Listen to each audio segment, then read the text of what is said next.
Right, good evening, ladies and gentlemen, and everybody watching at home, if there are any.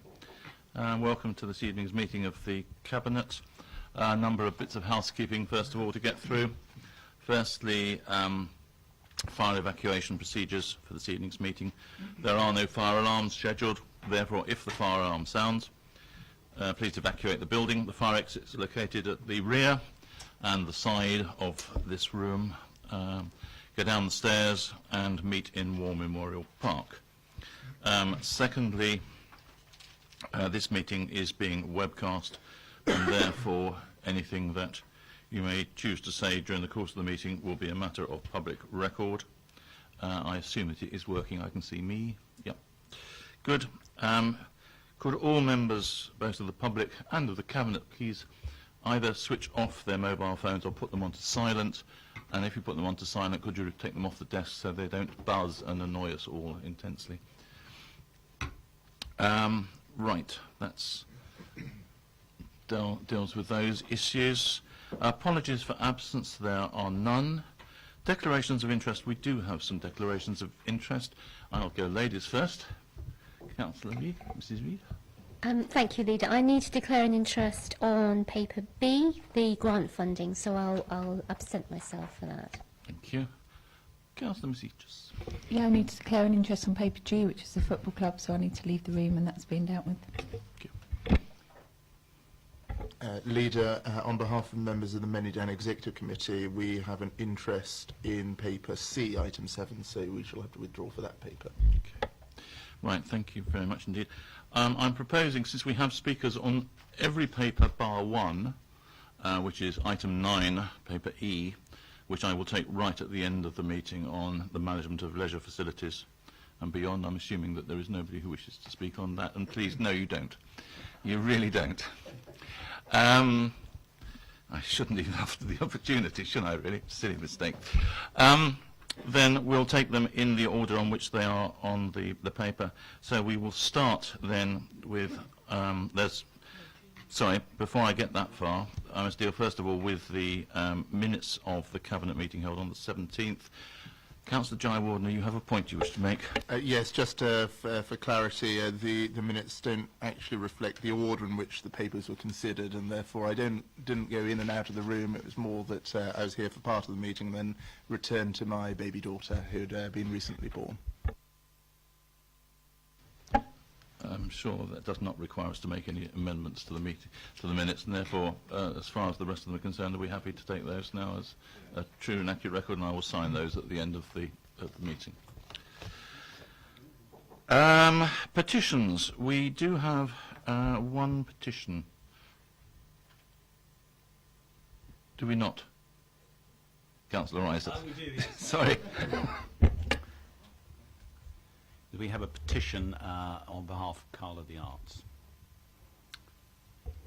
That petition has been accepted and will be dealt with under the normal procedure for the petitions process, but you'll deal with that when we come to that particular paper, which we are now about to do since there are no urgent items. So without further ado, we'll move to item 6, the strategic grant funding and grant-funded programmes for the period of 2015 to 2020. Just for the record, Councillor Mrs. Reid is now leaving the room. We have one speaker on this paper, Councillor Tilbury. No, there you are.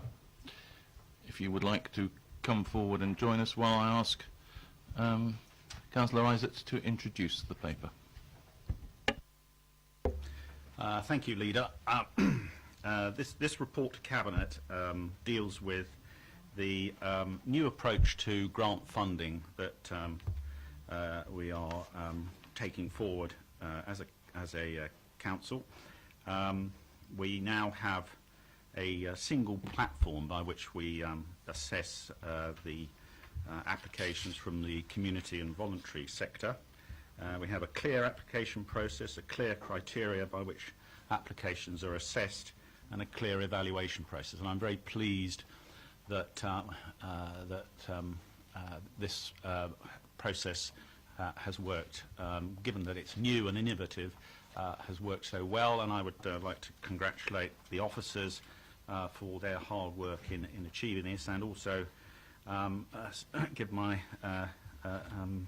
thanks to all our partners in the voluntary community sports sectors for all their contribution to it. I'd also like to highlight the work done by external monitors who've helped check and test the recommendations that have come through the process. What we have in summary here is that 41 organisations applied through the grant process, and 32 are being recommended to receive some funding. So that's all but one of the organisations that we were giving funding to in 2014 and 15 are going to be recommended for an element of grant funding. What's also pleasing about this and demonstrates that the new system is a dynamic one and not a static one, is that we are looking to award to 8 new organisations, and a lot of those are covering very important areas for the community, such as assisting young people and people in their 40s and 50s and 60s to prepare them for work and to improve their chances of getting jobs. Also notably, there's funding there for to help those members of our community who are suffering from or under threat of suffering from dementia. So I'm very pleased that that we've got new funding being offered.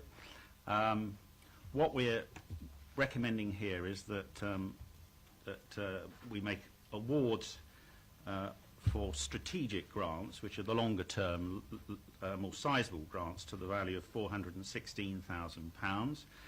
These are in addition to the strategic grants that we've considered previously, relating to that came through the COG1 process, in particular arts and culture. So that's the awards that were recommended and approved for the Anvil, the Haymarket, the Hampshire Cultural Trust, to the value of £1.416 million.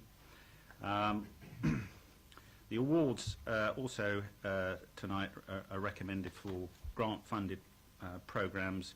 So those are generally the shorter-term grants for specific programmes to the value of £328,362 for the period 2015 to 16 and through to 17-18. And finally, the report covers awards of contracts for services to Overton Recreation Centre and Barlow's Park Management Association. So those are the recommendations for Cabinet to consider tonight. Thank you very much. Councillor Tilbury, you have 4 minutes, and you know the system, I think. Thank you very much. Yes, I very much echo Councillor Isaac's introduction there. I mean, I think it's been a useful process, and I think it is much more transparent. And I particularly obviously come along to support the Overton Recreation Centre one, because I think that's a very good way of doing it, a contract for services rather than grants, because I know you may recall how it came about that the original, I suggested they apply for a grant some years back on the previous system. It came about some years ago when we had the double taxation panel, which I was a chair at the end there, and everyone came out of it quite well except Overton, because in Overton all the sports facilities were run by the Overton Recreation Centre rather than the parish council or the town council as they are just anywhere else. So they couldn't apply under double taxation, so they had to carry on paying for the grass cutting themselves. So this actually works quite well and is fair, and as the report highlights, obviously most of the grass they're cutting belongs to the borough council, so they're doing us a favour, because if they didn't do it, we'd have to do it ourselves. So yeah, thank you very much for that, and I think it's a very good way forward. It gives some certainty to them, well, and the other organisations as well, which I think is much better, because when we used to do it on a one-year basis, you never know quite where you are, do you? That's so I think it's a very positive way forward. So thank you very much for that. Thank you. Thank you very much, Councillor Tilbury, for that endorsement. Much appreciated. Oh, yeah, thank you very much. Right, I don't think that requires a response unless you wish to make one in summing up. But does anybody else wish to comment on this paper? Councillor Jaya-Wardner. Thank you, Leader. I just want to draw reference to the M3 Job Club, which was set up by a former resident of my ward who now lives in Basingstoke and is doing an excellent job in keeping this club going. It's helped many people back to work, and I'm pleased to see that as part of what we're doing in terms of growing the local economy, bringing new businesses to Basingstoke, we're also helping people get back into work themselves as part of our long-term plan to ensure that Basingstoke is a place that has more jobs for local people. Good, thank you. I can certainly endorse that. I went to speak to them not so long ago, and they are still going, despite the fact I went to see them and speak to them. And it was a very encouraging place to go. So that's a good thing to do. Right, Councillor Isaac, do you want to sum up? Yes, thank you, Leader. As I say, I'd like to recommend the report to Cabinet. I think that, that what we've achieved here is to establish a new system, and I'm delighted that there has been as much consensus about it, because often in the past there's been a lot of debate and also disagreement about grants. So the fact that there is support from the voluntary community, also from other councillors in the opposition parties, is good news. I need to just address the petition from Carla the Arts, and I think that we've had the petition. It's obviously appropriate that we should now consider that petition, and therefore what I would recommend to Cabinet is that before we confirm any decision in relation to the unsuccessful application from Carla the Arts, that we should approve this paper tonight, but subject to that proviso. Fine, thank you very much. So the proposal is to go forward with the paper as it stands at the moment, with the proviso that the confirmation of the decision on Carla is subject to consideration of the petition. Are we happy with that, members? Good, thank you very much. Then we can move on to item 7, which, now then, we'll do a swap round here, because the MEC members have to withdraw at this particular stage, but Councillor Mrs. Reid can come back. This is like musical chairs this evening, I'm afraid. And item 7 is the local plan housing numbers and site allocations. Again, we have one speaker, Councillor Tilbury, wherever he is. A late addition to the speakers list.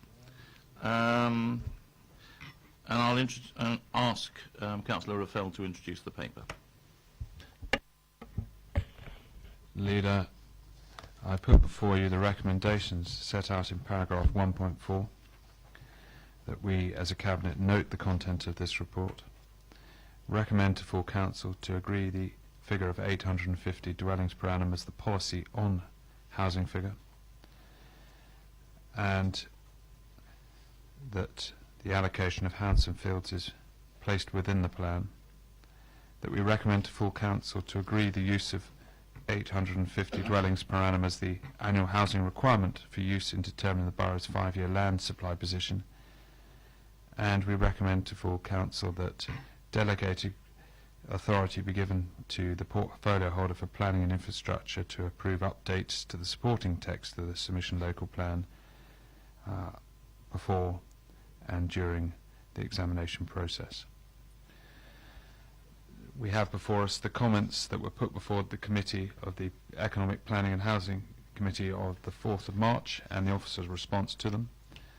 I would like to thank the committee for taking these matters most seriously and the diligent way they looked into the factors that they had to consider and put aside overall their difficulties with the the fact that we've reached a figure that perhaps we weren't necessarily content with at an earlier stage, but have constructively tried to come together to reach agreement.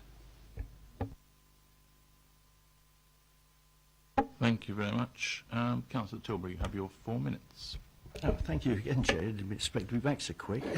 Yeah, the first thing is, I think I sort of raised this, at one of the meetings we've had, where I've got a concern, really, when you look at the sites there, also with our 5-year land supply, given the sites that are likely to come forward in the timescales, all the very large sites and the large numbers are at the back end of the plan, and there isn't much that can come forward other than possibly all the neighbourhood plan sites, and there's a few odd sites like the Swing Lane, Easter Bays, those sort of ones, most of which are controlled by councils, either this one or the county council, and Swing Lane is down to be sort of developed this year, and I haven't even seen a planning application on that. So the trouble is, because these are not being put forward, then the other sites will get pushed forward because the developers won't sit around waiting on there for us to do something now. And I'm not sure what we can do about that. I think, but it is a concern because I can see the way, once we get into the stage where the developers control what happens to the 5-year land supply, by how quickly they develop it, they can control that and force us to release sites. And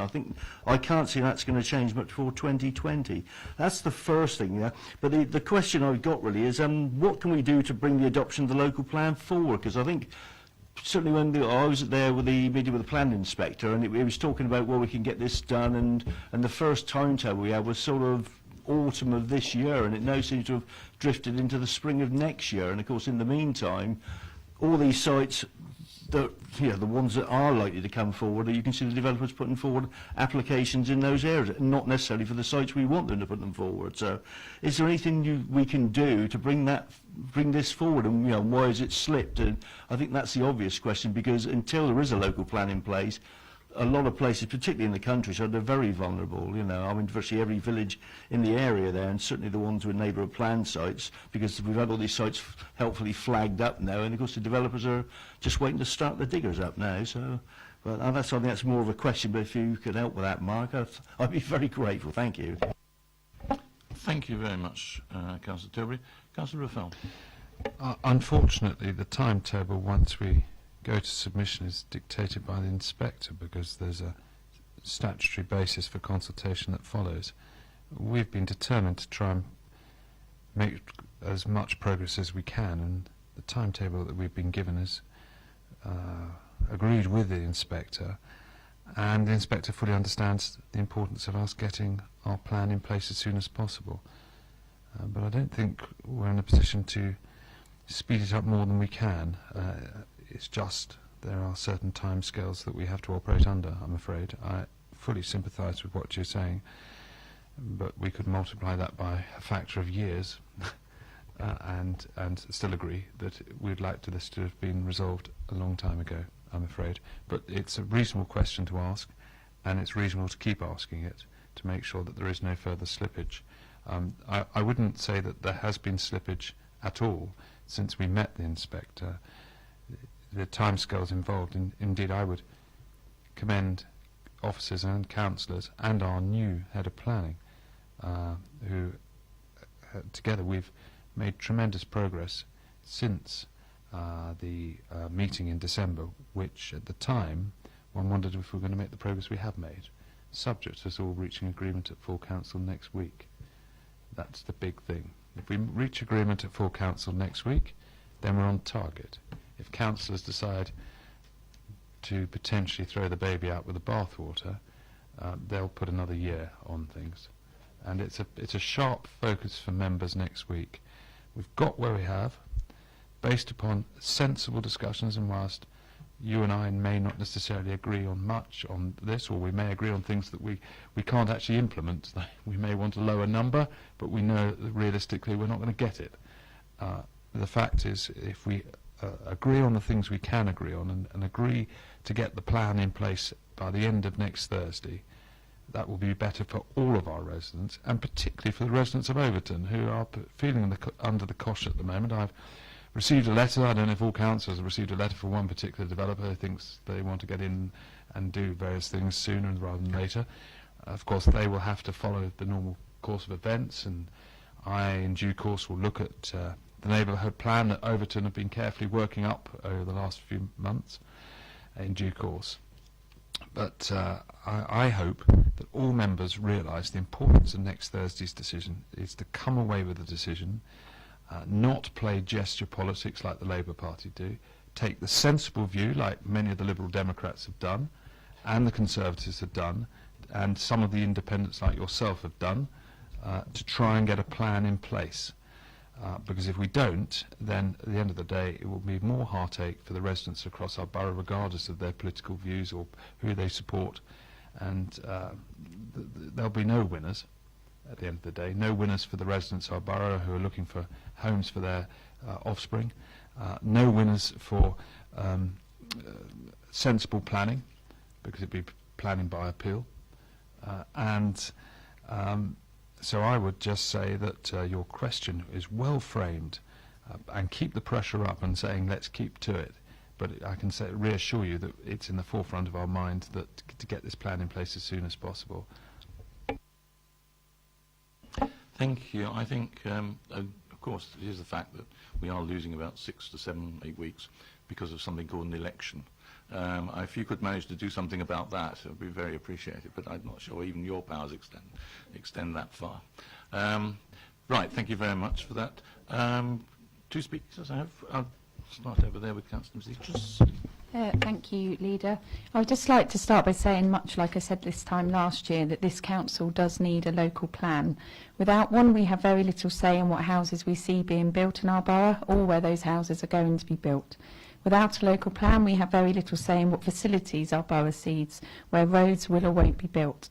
Whether we like it or not, we are a growing borough. We have young families needing new homes, and we're also lucky enough to have fantastic local businesses growing all the time too.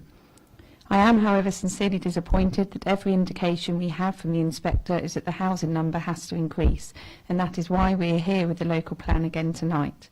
We are frankly in a position of no real choice. We must have a sound local plan. We must not leave it to a free-for-all for developers. What I believe is most important is that we fight at each and every stage to ensure that the correct infrastructure is put in place. By infrastructure, I mean not just roads, although they are vitally important, but school places, the new hospital, and green open space for the new and the old houses. Any negative impact for our residents from building should be mitigated, and in fact the status quo should be improved upon. I want to work with all local associations to ensure my residents and the residents of the borough can see benefits from the houses being built, because they will be built. My position on development effect in Kempshot is that any new houses must preserve the quality of life for my residents. I'd also like to make clear that Old Down is an important part of the local green infrastructure, and as such, based on all of the evidence I have seen to date, deserves our protection. Thank you very much. Councillor Mrs. Reid. Thank you, Leader. Yes, I will be supporting the this paper and the local plan as well, although with a slightly heavy heart, I have to say. I fully accept that to not have a plan would put us in a very difficult position, far worse position than we're in at the moment, because, as the portfolio holder has said, we would run the risk then of being open to planning by appeal from developers, and possibly even run the risk of the inspector coming back with even higher numbers if we can't actually get this plan through now. So we do need to get it through. Having said all that, as a representative of Hatch Warren and Beggarwood and as a resident of Hatch Warren, I clearly greatly regret the inclusion of House and Fields because of the request for increased numbers from the inspector.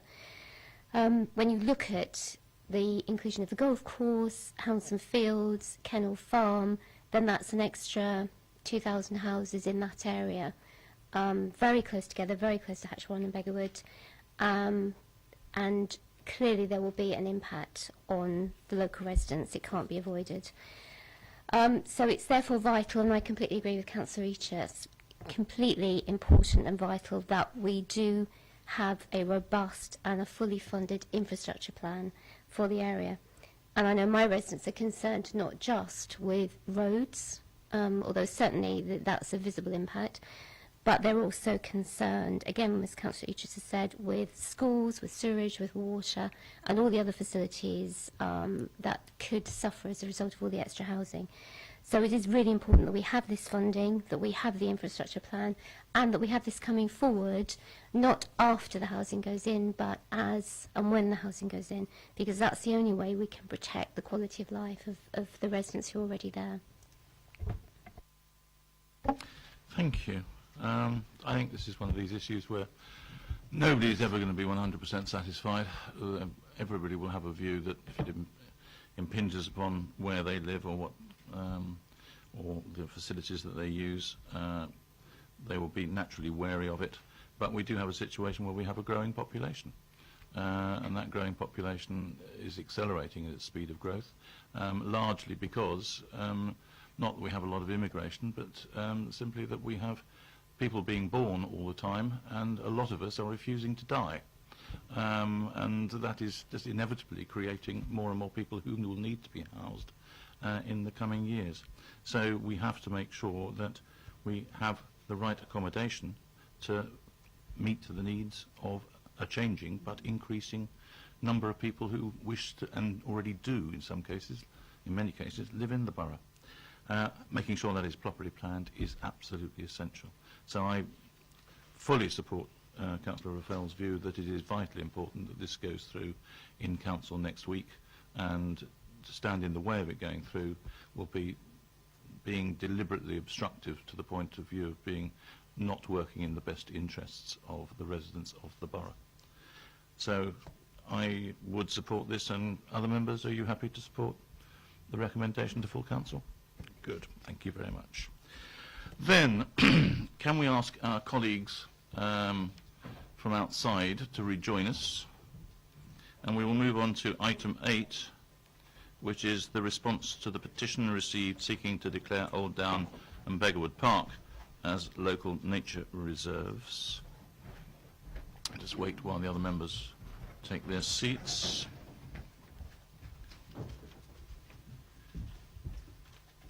And this is a recommendation from the Cabinet Member for Community Services and the Environment. Councillor Misichus. Thank you, Leader. So, as you say, this is a paper in response to a petition for Old Down and Beggarwood to be local nature reserves, but the paper also deals with LNRs more generally across the borough. I know we have speakers here tonight from Old Down and Beggarwood Wildlife Group, and I would like to make absolutely clear that I personally, and I know the rest of the council do admire the work of the Old Down group, especially Chris Rose and Paul Beavers and all the other wildlife groups in that area. We accept that Old Down is extremely important. It's obvious that residents enjoy it. They had over 2,000 signatures on the petition, and all the work they do is appreciated. We're supporters of the idea of being an LNR, and a previous decision notice of this council did make that clear, but it is subject to meeting appropriate criteria and other sites having to be considered. We can't just take, as much as I wish we could, Old Down and designate that. We have to look at everything as a whole. So this is just another stage in the process and isn't a straightforward no at this stage. So I just want to reassure Chris Rose and all of her team about that at this stage. I have slightly amended the decision notice last minute this evening, which I apologise for. It's just when I reread it again, it didn't make much sense because it started with the word subject to the approval of the criteria. It didn't make sense that we had to approve the criteria. So I've just amended it to say that Cabinet agrees to approve the criteria at Appendix A, and then it goes on to, as it did before, assess the potential sites in line with the criteria. The lead petitioner was advised of the proposed way forward, and then that the input of the Old Down and Beggarwood Wildlife Group towards preserving and enhancing nature conservation interests as part of the ongoing management of these sites is noted. So let me just check this. So the council does have other LNRs which have already been designated, and there is no objection to designating other LNRs. It was realised back in 2013, and as it says in the paper at 3.3, that we did not have an active programme of declarations and LMNRs, and that an assessment of all significant council-owned green spaces should be undertaken in order that those most noteworthy of declaration are progressed first. And then there is a list in the paper, and Old Down and Beggarwood are included on that list. since the decision notice back in 2013, the council has worked with the Old Down and Beggarwood Wildlife Group and produced management plans. So again, the council is encouraging working with the wildlife group to enable Old Down to be used as a wildlife site and a open space, etc. But so really the paper is as per the decision notice that I've just read out, and to allow matters to move forward and for Old Down to be considered. And it's to reassure Old Down Group that they are certainly admired and appreciated, and the council want to continue to work with you all, and we just need to assess Old Down, but a lot of other sites as well that could be relevant for L&R, and then we'll come back with a way forward later on in the year once we've assessed all of those sites which are listed at paragraph 3.23 of the report. Thank you very much. As Councillor Richards said, I have a list of 3 speakers this evening, Chris Rose, Paul Beavers and Councillor Parker, and take them in that order, if I may. And I'm afraid I don't have you, Councillor James.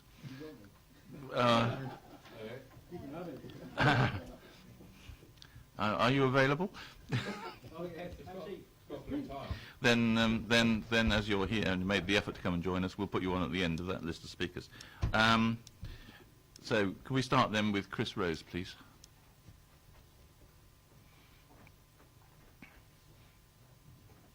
Good evening. In accordance with the procedural rules, you have 2 minutes. It's the big button in front of you, if you can press that one. Good evening. I hope you all had a chance to view the photos. I sent a link showing the views, the flora and the volunteer work, only taken during 2014. All right? And also I sent a copy of the L&R guidance notes. This report seems very reasonable, but the decision is wrong, as it contains some significant omissions. The last L&R designated by Basingstoke and Dean was the Millfield, declared in 2006. In the same year, it was suggested that the management plan that Blackdown and Crabtree were designated, but no action was taken, apart from putting nature reserve on the signs. In the Leisure and Recreational Needs Assessment of 2008, all the green spaces in Basingstoke are listed and rated, but L&Rs are not even mentioned. L&Rs did not appear in the Green Infrastructure Strategy of 2010. They don't come back on the agenda until our application in 2012. It's taken nearly 3 years for the Council's L&R policy to be constructed. Old Down and Beggarwood meet all the criteria from Natural England in terms of size, biodiversity, management strategy, value to the community and community involvement. There is no additional expenditure involved in this application. Individual councillors and officers have all acknowledged the strength of our case and expressed support, and we have public support too. Natural England require the site to be available in the short to medium term. The report actually says long term as well. In fact, they say that 21 years is the recommended minimum. In addition, L&Rs can be declared, horrible term, if absolutely necessary. And the example they give is for road widening. Rather appropriate, I think. The prioritising of sites is a red herring. Some are not managed mainly for conservation, and most do not have sufficient community engagement to qualify. Okay, that's your time. If you could just draw your remarks to a conclusion. None of the other sites have made a request for designation.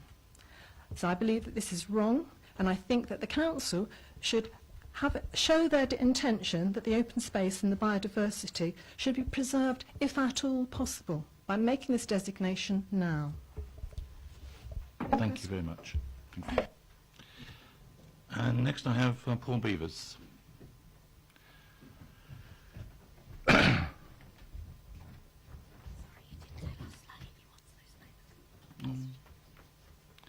Good evening, Mr. Beavers.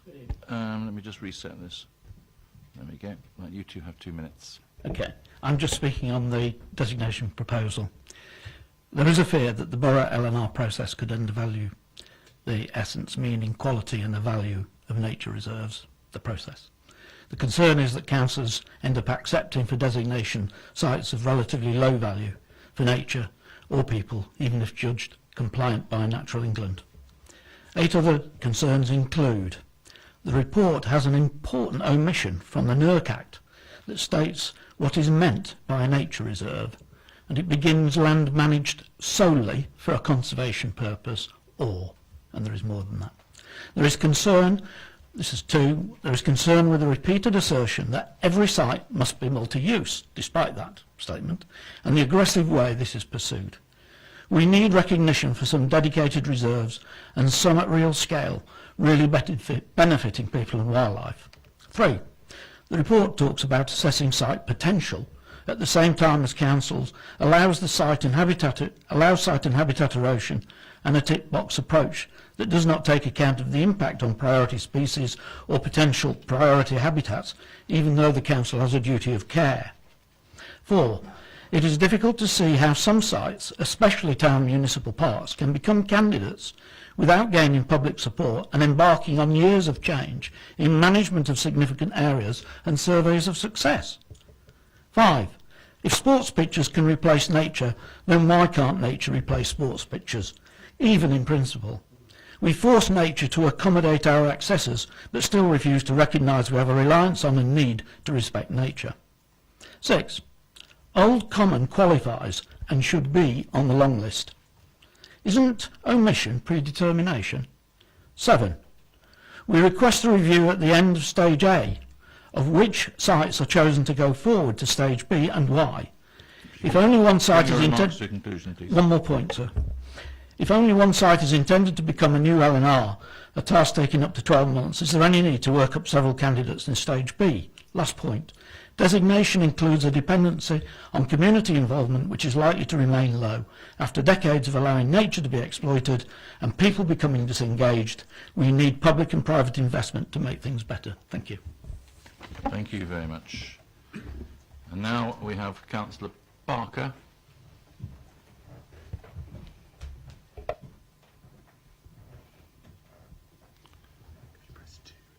That's right. There we go. When you're ready.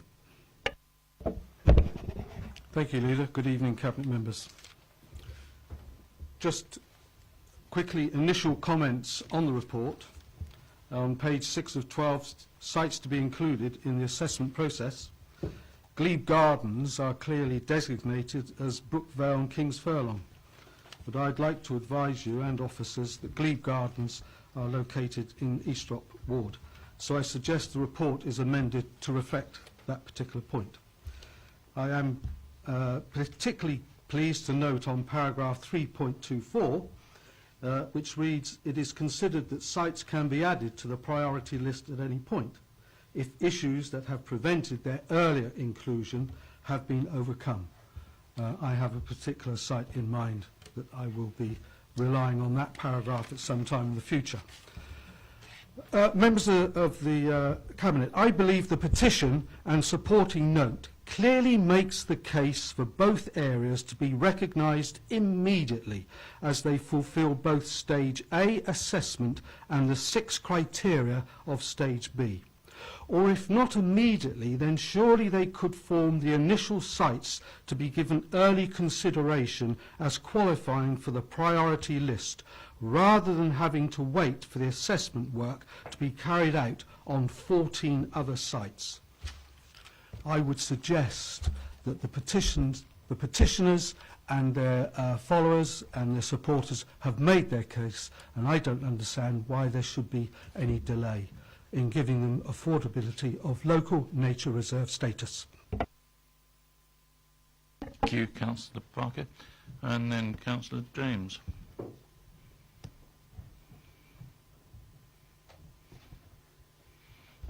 And where you go.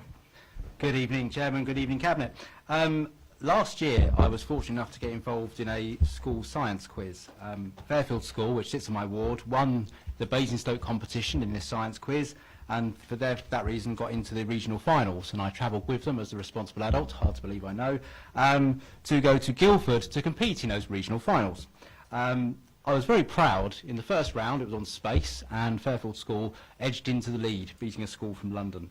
The second round was about periodical tables, and I'm glad I wasn't on the team. I would look stupid, but amazingly some 10-year-olds find them fascinating, and again we got even to a bigger lead. And I thought we were on for a winner, and I'd have to go to some science place in Oxford to support them in the final as well. Unfortunately, the next round was more about natural habitat and environment. Questions about trees and plants that I might have answered, and they floundered. And we very quickly dipped away and unfortunately finished 4th out of the 8 schools. It was sad that we'd done so badly in that particular round, and it cost us. But of course, Fairfield School's based in the urban area. 40% of the families living in East Drop live in flats. They have no access to a garden and very limited access to the natural wildlife around them.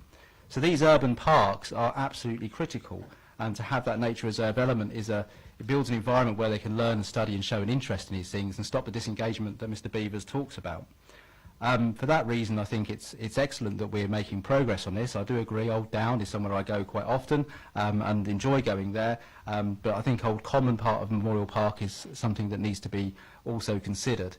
The concern is when you look at the criteria, I think there's an awful lot about what is as opposed to what potentially could be in that criteria. And I also think with the Memorial Park, if Old Common is part of the Memorial Park, then it's going to be a large area but a low percentage, which costs it. You get more points for being 40% of a 2-hectare site than you do for being 25% of an 8-hectare site, yet clearly it's more space dedicated to nature reserve. So I do think that needs to be looked at, the criteria. I think we've gone from petition to report and perhaps should have gone via a committee at some point to actually look at the criteria, look at it in more detail, and also properly consider this process, because it does talk about the portfolio holder getting a list, and there seems to be nothing in the report to suggest where this information is going to flow and what opportunity do backbenchers have to influence that, and the public to attend meetings to influence it as well. So I just mentioned those things about process. Thank you. Thank you very much, Councillor James. Councillor Massey, just want to respond to the various points that have been made. Thank you, Leader. Firstly, I just confirm that, yes, I saw your email, Chris, and we saw all the pictures. Thank you for those. You say that the last LNR was 2006 and no action's been taken to deal with LNRs since, and I agree that the council, and I think it says it in the report, that we've not properly managed our existing LNRs, let alone gone ahead and designated new ones, and things have taken time, but we are now pushing things along, and I want to ensure that things are pushed along quickly and that we have an active programme of declaration and moving things forward. And I think that covers what Paul said about the fear the borough undervalues LNRs. And I just want to reassure them that we are now moving forward and we're not for 1 minute undervaluing them. The other issues that have come up are the prioritising of sites as a red herring, and then I think one of the councillors said we could just get on and immediately designate Old Down. And again, I understand where you're coming from, but we can't, unfortunately, just prefer Old Down and Beggarwood. We have to look at everything else and then put a list in priority form. And hopefully the fact that there's the petition and everybody says that Old Down meets the criteria better than the others, that then it would be on top of the list. Councillor James mentioned the opportunity of councillors, members and the public influencing the decisions as we move forward. I can definitely speak to officers about that and how we're going to engage everybody and make sure that everybody is engaged and it isn't just a decision of one person. And yes, I agree with Councillor James that parks are critical. Old Down is not just important to the people of Kempshott, which is the ward it is in, but it is important for the whole of Basingstoke and Dean. But I go back to when I introduced the paper, that the importance of pushing this forward, and I would recommend the decision notice, the amended decision notice as I read out. Thank you very much. Councillor Mrs Reid. Thank you, Leader. I'd like, if I may, Leader, to address my words primarily to Paul Beavers and Chris Rose and members of the Old Down and Beggarwood Wildlife Group. I can personally understand their frustration. Whilst this paper does move the designation forward, it's still not the answer that you've been seeking for a long time, and this has gone round and round through committee for a very long time, as you know. And I know that Paul's been to any number of committees and spoken at different times on that, so I do understand their frustration. But I would like them to know, as the portfolio holder has already stated, that Old Down is hugely valued, and that the work that they do, that they have done and they continue to do, is massively valued as well. I I personally think that Old Down is one of the most beautiful places in Basingstoke, and much of that beauty is down to the work that they have done over a number of years in managing the site and protecting it and working it. I've had the privilege of walking Old Down with Paul when I was first elected as a councillor, and then more recently with Chris, and their expertise and their commitment and their knowledge is quite amazing when they take you around there. The things that you see, it's fantastic and it's a wonderful experience. And it's not just Old Down, because obviously they're committed also to Beggarwood Park. In fact, at the weekend I joined a working party there where there was a tree belt planting which was funded by Sainsbury's, but it was there really being planted because of the work that Chris and the group had done, working with, I think it was the Woodland Trust, to arrange the planting, choose the trees and sort that all out. So again, continuing commitment. So I'd like to put on record to them my personal thanks to everything that the group has done and does do. And they do need to know that they are greatly appreciated. And I really do hope that we can soon get to the point where Old Down is designated, because it deserves to be. Thank you. Anybody else? If not, are we happy to approve this paper as amended, the decision notice rather, as amended? Agreed. Agreed? Good. Thank you all very much, and thank you to the speakers. We move on then to we're going to skip item 9 for the moment and move on straight towards item 10, the Renewable Energy Saving and Investment Programme on solar panels. I have now got 5 speakers on this: Mr Malloy, Mr Heath, Councillor Parker, Councillor Bierman, and then finally Councillor James. And I'll take them in that order. So, Mr Malloy, if you would like to come forward while I ask the Cabinet Member for Property, Finance and Commissioning to introduce the paper. Councillor Isaac. Thank you, Leader. This report to Cabinet, I'd like to hope is regarded generally as very positive news, a very good step forward. We're proposing here that we make a significant investment in green energy and solar energy of up to £1 million. The proposal is that we investigate further putting solar panels on 6 council-owned buildings, and subject to those further final appraisals to invest the money.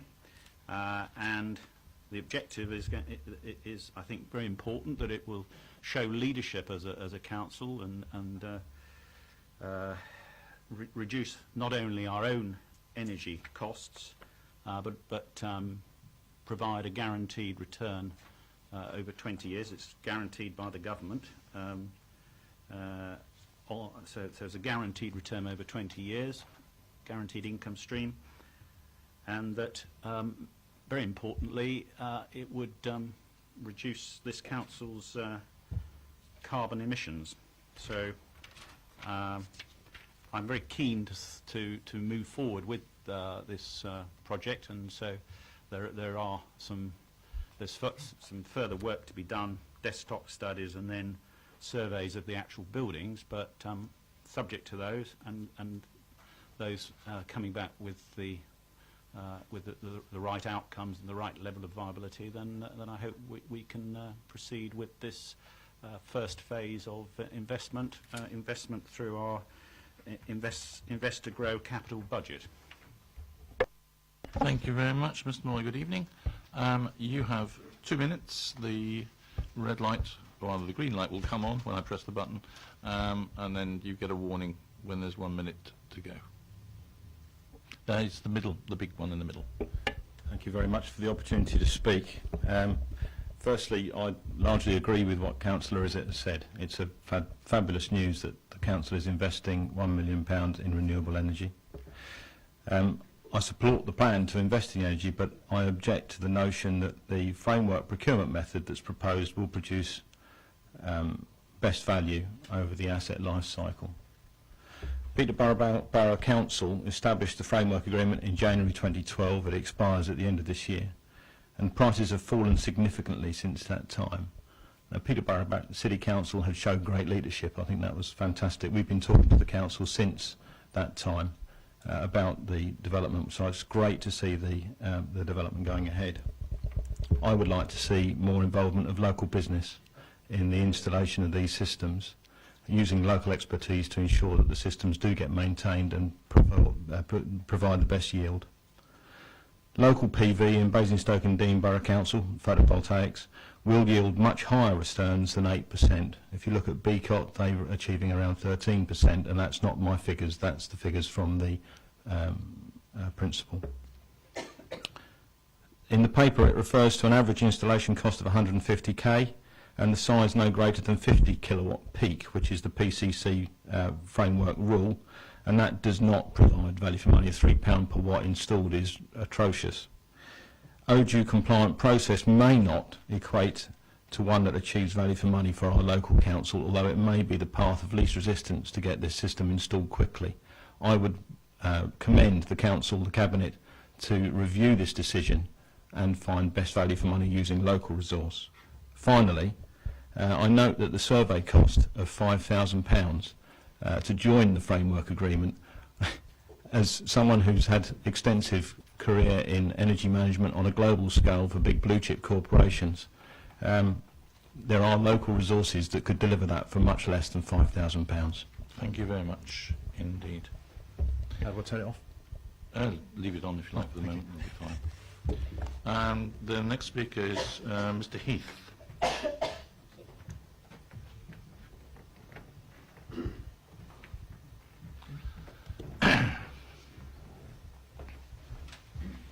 Good evening. Hello. And you do have 2 minutes as the light comes on. There we go. The speaker is on.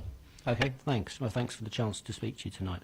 I just wanted to first declare an interest. I'm a member, or part of a membership co-op which installs solar panels in Basingstoke. That's owned by the people of Basingstoke, not me personally.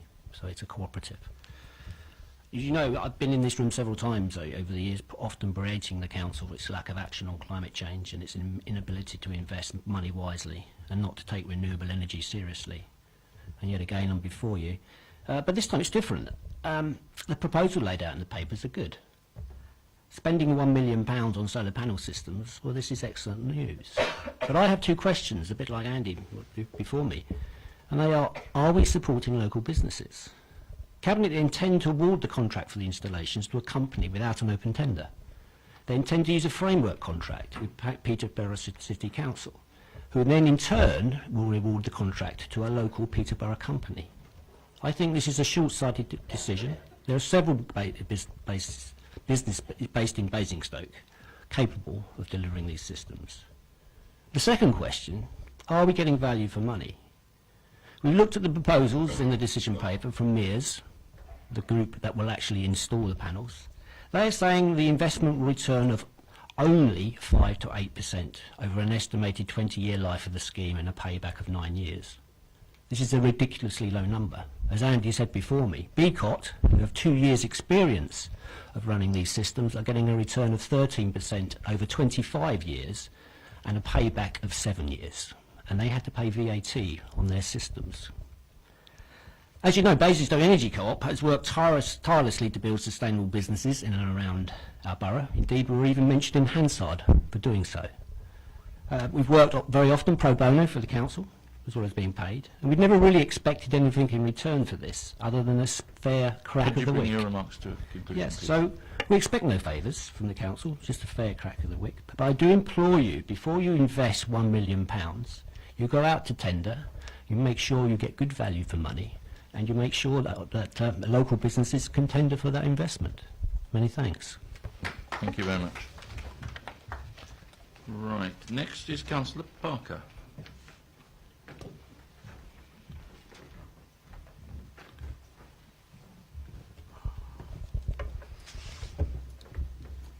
Hello again.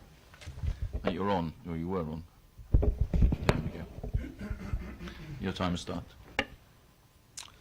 for a climate change strategy that was agreed by this Council in 2008. This initiative has been long in getting started. So I'm glad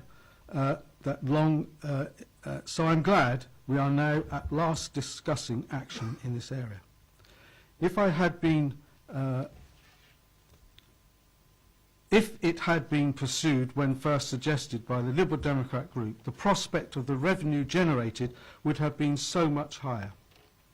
I agree and support the first three suggested benefits, which is reduce the Council's carbon emissions, reduce the Council's energy costs, generate a guaranteed revenue stream for 20 years. But do not consider that a criteria for investment of council funds should be to stimulate demand for an industrial product, even when that is environmentally positive, unless it assists local business and jobs. What I cannot establish from the report or attaching decision notice is a timetable for the installation work to commence and be completed. I appreciate the complications of the individual building final suitability assessment work to be completed under the Peterborough Agreement, but would urge the Cabinet member to declare as soon as possible a timetable to ensure progress can be tightly controlled and monitored. Thank you, Councillor Parker. And next is Councillor Bierman.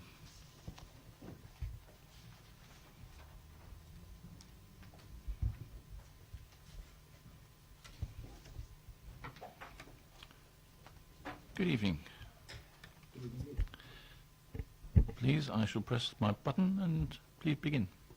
Thank you so much. I need hardly add to what has been said in terms of the joy at seeing this coming forward, and with a certain amount of remorse that it's taken quite so long. As the chair of the Climate Change Panel, which has for long argued that this should be something that's done, I assisted in bringing forward, as it happens, Mr Martin Heath to not only address the Climate Change Panel, but then eventually also whatever the name of the Overview Committee was at the time.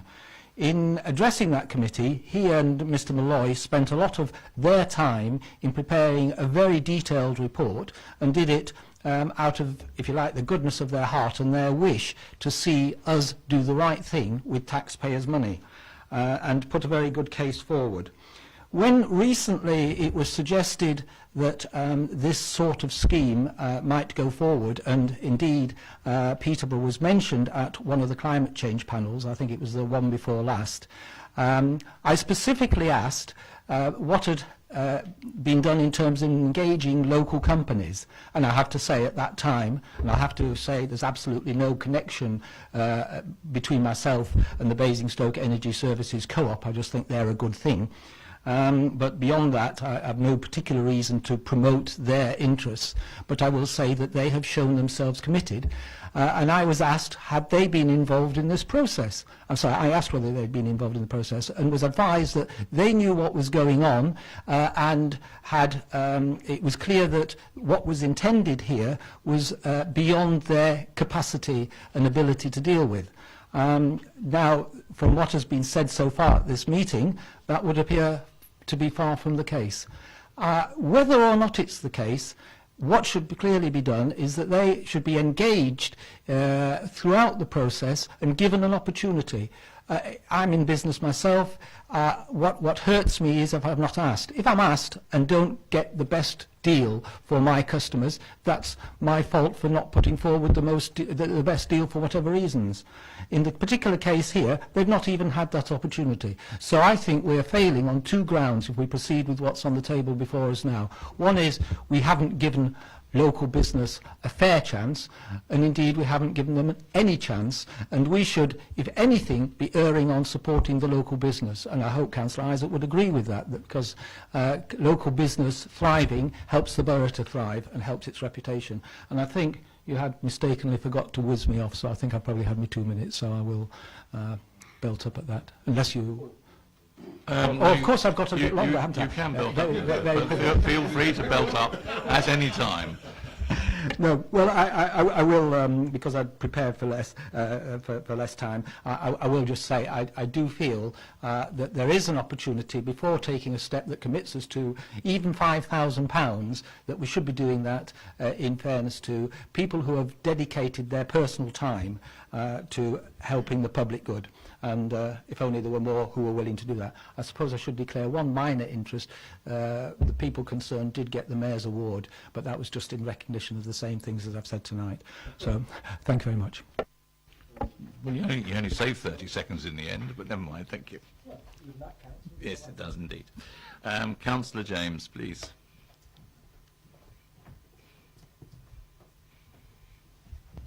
And away we go. Good evening. If you want, I can take the full 4 minutes, or I can avoid the repetition bits and take a lot less. I think I prefer the latter. Sure? Yes. Okay. Obviously endorse much of what's been said. I do welcome this. I think it's fantastic news, and as Councillor Parker mentioned, it's something we've been calling for a long time. If I had one criticism, beyond those what he mentioned, it's that 1 million's not enough. It's a little bit of a lack of ambition. I'd like to go further. I'd like to do more. I think the opportunities are out there for us to explore. The other two things I will mention, because I think we're in the windows of opportunity, and that's the Leisure Park, Basingview and Manydown, 3 developments we're in the process of doing right now. It's mentioned within the papers that clearly there's a benefit of generating electricity that is used on site. Now these are big parks, these are big roofs, or in certain cases of Manydown, a big development, and if we put in place the ideas now and start exploring them now, then these developments will have green energy integral to them. And the idea of generating electricity at the leisure park, so the leisure park could be a green leisure park, appeals to me quite a bit. But once you start building it, the opportunities start disappearing. So I mention those 3 now because although there's a lot of work involved in doing this, but I don't think we can afford to miss the opportunity. We should be thinking bigger, we should be thinking better, and those opportunities need to be looked at now, because in 5 years' time, which is how long this has taken, those opportunities will be lost. Thank you, Councillor James, for your contribution and your brevity. Right, Councillor Isaac, quite a lot of things to respond to there. Indeed, Leader, yes. Well, I would like to start by saying that I'm heartened by the fact that there's general support and welcome to this decision, or this putative decision anyway, subject to what happens tonight. So that's very good, and I'm glad we're all on the same side as far as that's concerned. There seem to be concerns about procurement, issues about supporting local businesses, and also concerns about the return on investment seem to be the sort of themes that were coming through tonight. Then finally, Councillor James's lack of ambition, not his personally, but that we're not spending enough. And if I can start with that last point, I suppose, is that I think £1 million is quite a significant investment by anybody's standards. But yes, this is a sort of extended pilot, and if this succeeds, then we'll be looking to do more. We have £25 million in the Property and Alternative Investment Reserve, and if this proves to be successful, then I'm look forward to ideas to invest that money, and I've had discussions with Mr. Malloy and Mr. Heath about that fund, and would repeat my offer to them to come forward with ideas to invest that money and help us invest that money wisely. On the procurement. One of the things about this that was influential here was that we wanted to, the procurement is in accordance with Council's contracts, standing orders, and if I might at this point just turn to the Interim Chief Executive to confirm that actually the way we're seeking to procure this is correct and appropriate. Clearly using a framework contract is perfectly legitimate under the terms of our contract standing orders. Many authorities up and down the country do that, but I do accept in this case that it doesn't include any local companies. Clearly, a traditional tendering approach wouldn't necessarily result in a local company being appointed, but I don't think that's what the speakers were actually saying. But this is a perfectly legitimate way to go forward if that's what Cabinet would like to do. I think what's influencing us here is that by using the EU procurement framework that Peterborough have established and is being used by other councils across the country, that this helps us to get an earlier delivery of the solar panels on the buildings. If we go through a tender process, that's going to delay things by another 4 months. So I think there is an advantage in going forward quickly on this. Just on the Peterborough framework generally, that was that was set up in 2011. It was tested by external consultants to ensure that it was competitive, and what we're providing for with the contractor Mears with these proposals is that they should provide a separately costed proposal for each building, reflecting the latest market prices. And it's open to us as a council to market test these prices. And we're also requiring Mears, the company concerned, to provide a breakdown, so it's going to be done on an open book basis. So I think there's a lot of safeguards in there to make sure that we get value for money, which is always important. On the question of local businesses, yes, I acknowledge that, and I think that this is an extended pilot, and we will look for opportunities to involve local businesses in the future, and also for them to talk to Mears on this particular contract. The Basingstoke Energy Cooperative has had contracts awarded to it in the past in relation to the pilots that were done with solar panels at Whiteditch and Beresford. So there has been work that's gone to local businesses. The Basingstoke Energy Cooperative, to my knowledge, seeks to operate nationally. So you can't have your cake and eat it on these things, I would suggest. On the question of return on investment,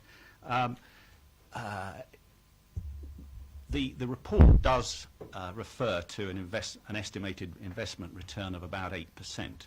But I can tell you that, as this question has been raised, that the initial estimates that were submitted by Mears were at the 16% return rate.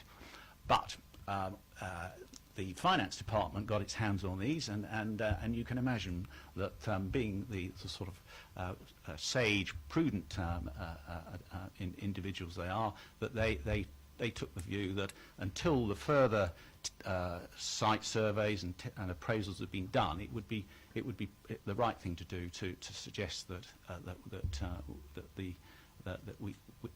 we could rely on at least 8%. But what we're looking to do is obviously optimise the returns on this investment, and I would hope that we will be getting into double figures in our returns. But that depends on the further work that needs to be done. So I think that sort of pretty much covers what I wanted to say in response. But as I say, to finish, I think, on a positive note, I do think that this is a major step forward in terms of our responsibility as a public body to make these sorts of investments and to help preserve our planet. Are you able to give any indication on timetable, which was the point that Councillor Parker made? No, but all I can say to you is that we want to get on with this as quickly as possible, and so I'd rather not give you. But there is a change in the government tariff that takes place in July, and generally speaking, the government will reduce the tariff from at these points, and so I would be doing everything I can to encourage delivery of these installations in time for that. Now, whether that's over ambitious or not, but that is certainly a target. But, yeah. Okay. Councillor Mrs. Thank you, Leader. Just quickly, I do agree with Councillor Isaac, and I think he's answered some of Andy and Martin's concerns. But just to reassure them, and really just to make it clear, I think Councillor Isaac did touch on it, but we don't, I think somebody said, we don't give Andy and Martin no chance, any chance that they'll always come in. I've met with them a number of times, but it was their company that tendered through the correct process and did do the White Ditch and the Beresford Centre. So yes, we accept that they're a company and that was to local business, and where we can. I mean, this is £1 million, as John said, of a £25 million pot. So the dialogue is still there to discuss with people like Andy and Martin and whoever and other companies. So, and like John said just now, that there will be a chance for you to speak to me, if that's what you want to do about moving this forward. So I do approve this paper, and I think it's really good news, and I think we need to get on with it. And Anybody else? In which case, I would hate people to go away thinking that we don't try as much as possible to work with local businesses. We do. We've even won awards from the FSB and others for the support that we give to local businesses. In this particular case, I think we are in a situation where I'm very well aware of the painful process which tendering requires these days. At least it does if you're a local government. Having just been through tendering for something else in conjunction with Hampshire, and it is very time consuming, and whether we want it to be or not. And it would have the effect, if we were to go back and do that, of simply delaying the implementation of this process. So for that reason, I think if we can get on with it, the sooner the better, because of the potential reduction in tariff, then that's all the more reason for doing so. I do very much agree with Councillor James that we have tremendous potential opportunities going forward, particularly on Manydown, where I think this whole aspect needs to be built into the requirements that we have of the types of housing and the nature of housing that will go onto those sites, onto that site. And it, of course, does apply to the leisure park as well, and even to Basingview, where it's appropriate. And one day we might even get something on these buildings if the roofs would stand it, which I suspect may be a slight problem. But we'll try.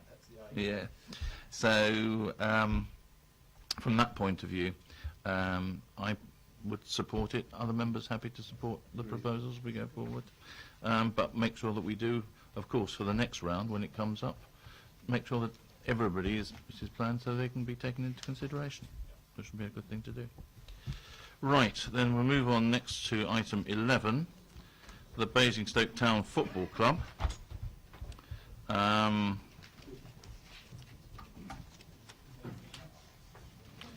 again, I have, on this item, I have 5 speakers, Mr. Reeville, Mr. Knight, Mr. McPhail, and then Councillors Parker and James, which I will take in that order. So if I can ask Mr. Reeville, is that how you pronounce the name? I'm sorry.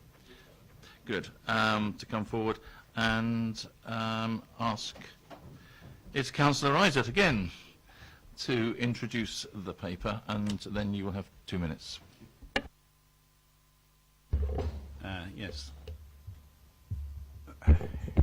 Thank you.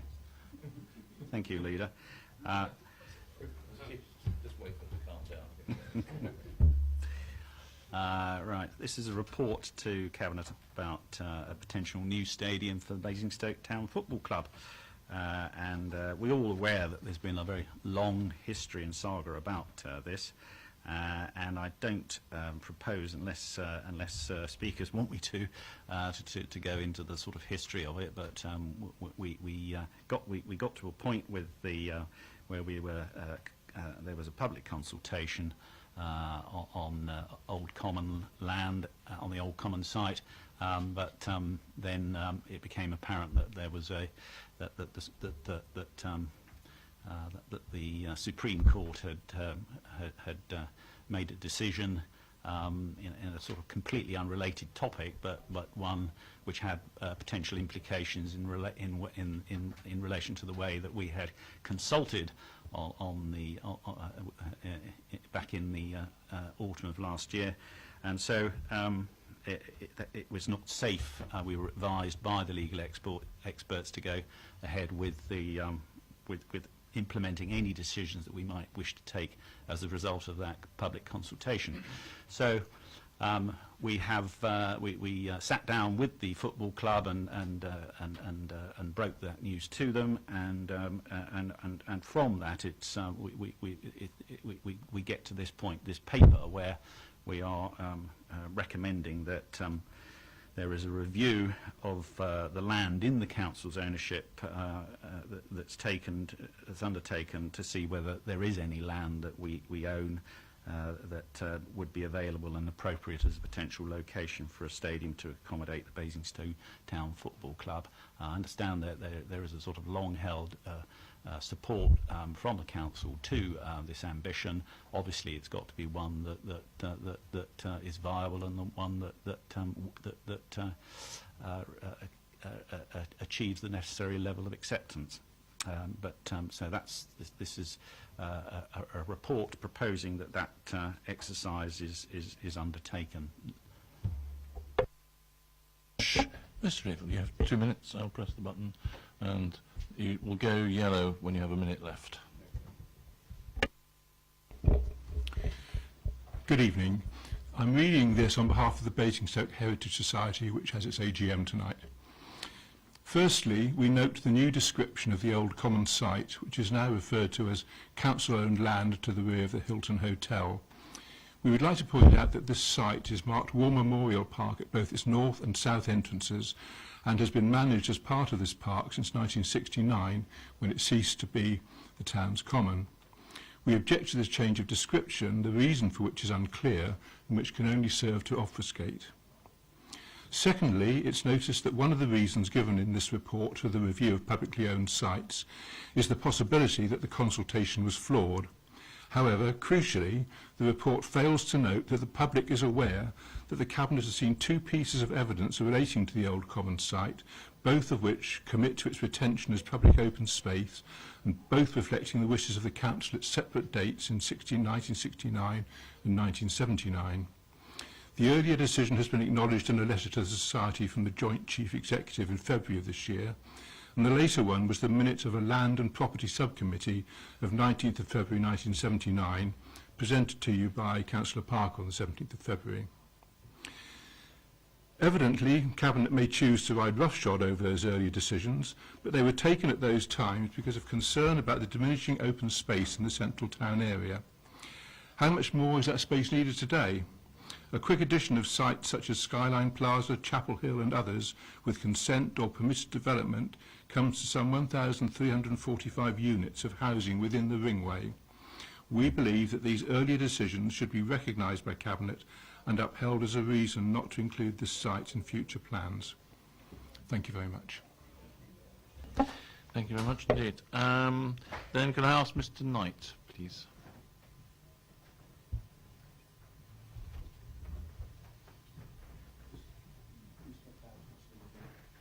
Is he not? Okay. Then I shall cross him off my list. Good. Right, you have 2 minutes. Good evening, Chairman and members of the Cabinet. Just a couple of points to clarify in the report, which we did advise back before publication. The existing capacity of the current cameras is 3,000, holding capacity of 3,000 on page 2 of the document, and the camera stadium currently does comply with the current rules and regulations. So a couple of bits we'd like to be corrected there. We hope that the club hope that it's acknowledged that the club has done everything that has been asked to do by the council at some expense since this process began, and we have cooperated transparently throughout.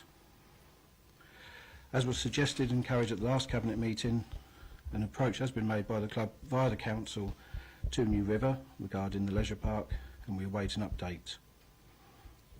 We will continue to make ourselves available for any meetings going forward to do what we think is right for the town. Thank you very much, Mr. Knight. At least this time I managed to get the camera to focus on you. Last time you spoke, I think I left Probably you most people that were quite happy about it. in the dark completely. Okay. Dynamic duo. Councillor Parker to begin with.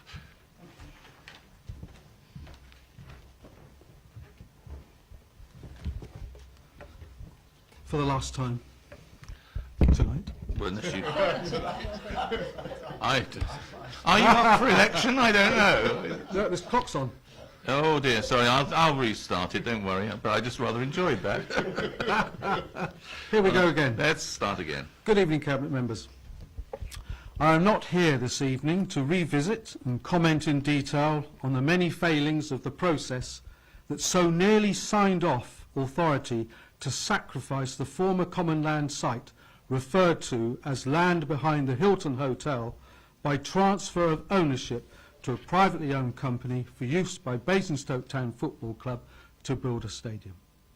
Albeit it has been a long and tortuous path to get to where we are tonight.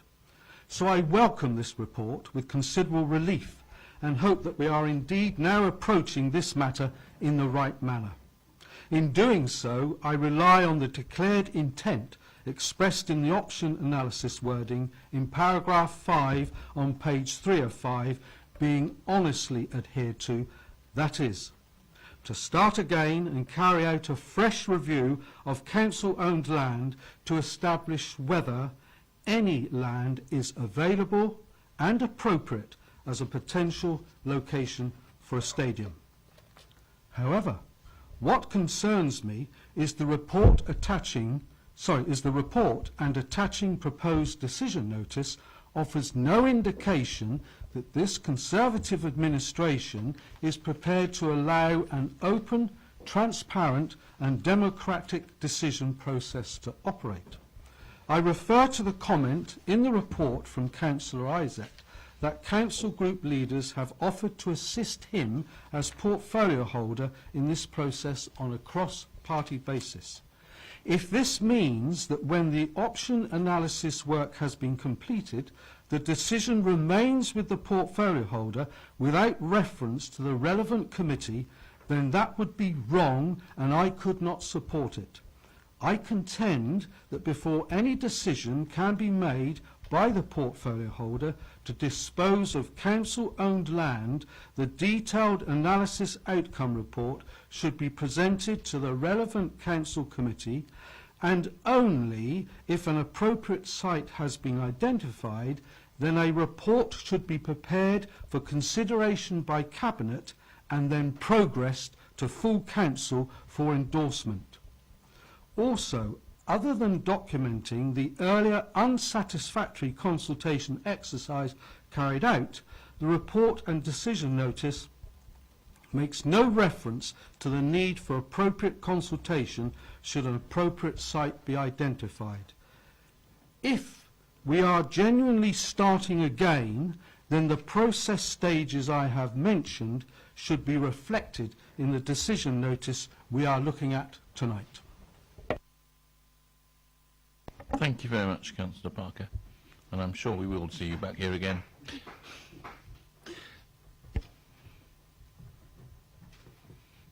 Okay. Well, funnily enough, it is, yes. Councillor James. Follow Councillor Parker everywhere. I should make it absolutely clear there are lots and lots of things you can do in Basingstoke Town Centre on Tuesday night. It's just Councillor Parker and I choose to come here. It's the only ward council spent the night here. There's not much really I need to add, same as before. I won't do the repetition thing. It's been a very long and difficult history, and I don't think the club have the patience for the future to last quite as long in terms of coming to a new site or explore whether there is a site and establish that site. All I would say is endorse a view that it's got to be open and transparent as possible. I think that includes testing various sites and making sure it goes to an appropriate committee to look at those sites in public, where the public from all areas that are possibly impacted can actually have a say and input on that before obviously we get to a decision whereby we either can help the club or not help the club. I'm pleased to see that there's been contact and communication between New River and the football club, and I hope that goes well for them. But obviously, as soon as the 6-month period of exclusivity for New River on the leisure park is over, we need to crack on very quickly and give the club a clear answer, so the situation resolved, because I don't want to be talking about it when I'm still here in 20 years' time, because I'm sure I'll be coming back a long time. Thank you. Well, that's a lot of returns in that case. Fine, thank you very much. Councillor Isaac, do you want to respond? I think there's fairly simple responses on most of those points. Well, I'm glad to have those words of encouragement from you, Leader. I'll do my best. No.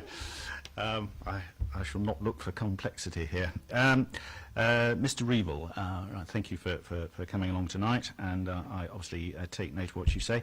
I don't think there's anything sort of sinister intended by referring it to as land to the rear of the Hilton Hotel, and I think earlier I referred to it as Old Common. So please take it from me that there's nothing that untoward intention there. You made reference to evidence that has been provided in regard of Old Common and decisions taken in 1969 and 1979. Well, I have to say that that may be the case, but I've not had any advice on that, on any evidence that might exist. So I can't really comment on that. Then we had from the football club, David Knight, and I know how passionate Mr. Knight is about Basingstoke Town Football Club and its future. I am aware that that there were some errors in relation to the capacity of the stadium and your current compliance with the rules and regulations of the Football League standards, and unfortunately they just your corrections arrived after these had been sort of published, so we can make sure that the minutes reflect that reflect those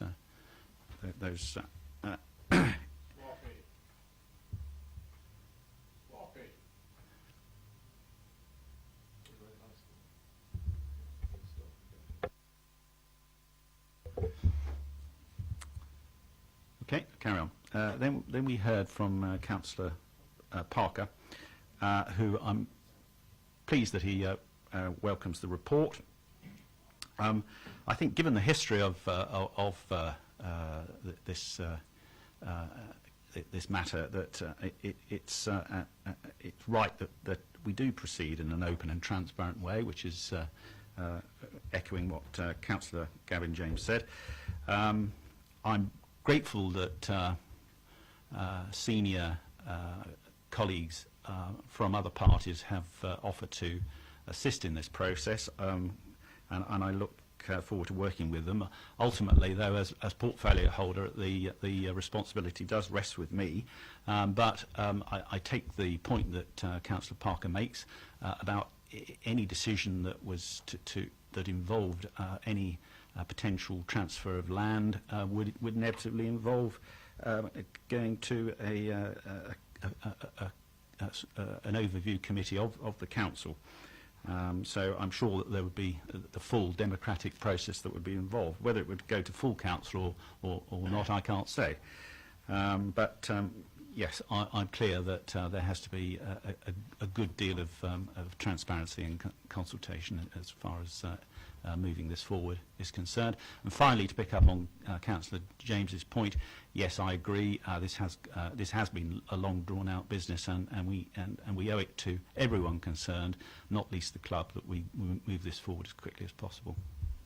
But inevitably, there is going to be some time, and you know that we can't really get this underway until the autumn of this year, and that's been stated. Thank you very much. I think there's very little to add, except that in my view, this is miles away from being a political issue. We have a club in the town which is very widely valued. It adds to the life of the town. It's quite natural that the council should want to do what it possibly can do to help that club survive without actually putting its own money into it, because it's a private club. But anything it can do to facilitate that, it would be a good thing to do if it can be done. That is something which I'm sure everybody from all parties of view that they would share. Even those who don't like football would possibly share that view. And therefore I think it's a very good thing that all parties, all group leaders are willing to work together on that. Of course, it has to be done openly, it has to be done transparently, and I'm rather disappointed anybody would think we wouldn't want to do it open and transparently. There is no value in this to any particular political party in taking it on board. It's something which we should all seek to pursue and do as honestly and openly as we possibly can. And that's what this paper lays out the way forward for doing it. So if we're all happy with that, then that's what we will do. Which brings us to, can somebody, if she's still with us, she may have lost the will to live and gone home by now, I don't know. But brings us to the final paper. E. She can't have eaten the sandwiches because somebody else had already done that. Thank you for staying on there. Councillor Mrs. Oselton, your moment has finally arrived. Thank you. Thank you. This report identifies the existing arrangements for the management of Basingstoke Aquadrome, Tadley Pool, Basingstoke Golf Centre and Basingstoke Tennis Centre, which includes Stratton Park Tennis Courts, which expires on the 31st of March 2018. It looks at the strategic case for the ongoing provision of the facilities, provides sound project management and governance arrangements in place, including a gateway review team with senior officers and establishing a map to commence after the elections in June. It acknowledges further work is required to develop procurement options and the service specification principles, and how the management of the facilities through the Community Leisure Trust can continue with a new company when Serco Group completes its disposal of Serco Leisure Operating Limited. This is a paper in its early stages. It will be coming back in June to an overview and scrutiny committee, and I ask you to approve the paper so that we can go forward with the work. Thank you. Well done, thank you very much. Very straightforward. We all happy with that? Yes. Good, in which case I can now declare the meeting finished at 8 o'clock, 8:02 to be precise. Thank you all for staying, and good night.